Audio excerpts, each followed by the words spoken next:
Welcome to the complete animation of Spitz from the 2020 film adaptation of Jack London's The Call of the Wild. I love this movie.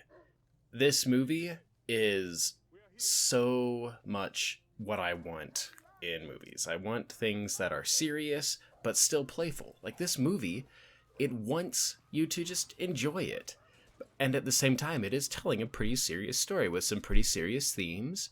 It does tone down some of the violence in the book. Like, Buck doesn't just defeat Spitz and Spitz decides to run away.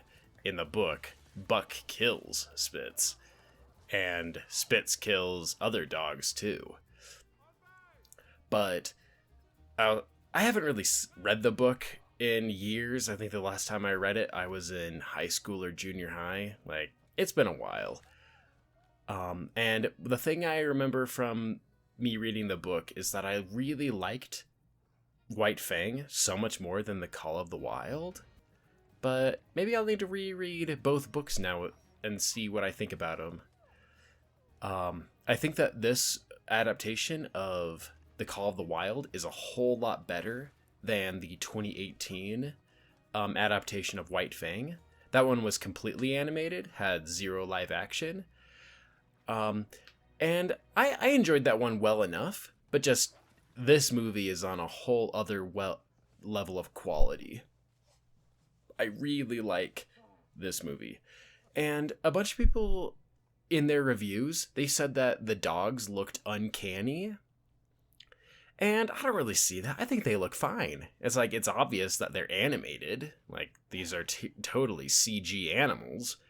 But, like, just knowing that, I think they look good, and I think they're well animated. Especially Spitz. His facial expressions are really good in this movie. And, like, Spitz, this movie, it's really easy to compare to Amblamation's Balto, because both of them deal with, Alaskan wilderness and have sled dogs. But I think that if you're gonna compare this movie to Balto, the biggest thing is just comparing Spitz to Steel. It's like, what if Steel was a bit more realistic, less huge, and didn't talk and whatever. I think that Spitz is basically Steel 2.0, and I like it. He's a good villain. Not really a villain, antagonist, whatever.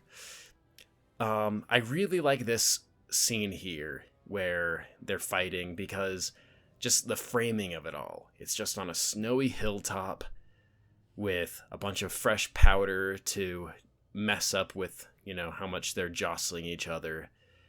And it's all lit with the northern lights. If there's one thing on my bucket list, I want to be able to actually see the northern lights. I've been to Alaska a few times, but that was always during the summer.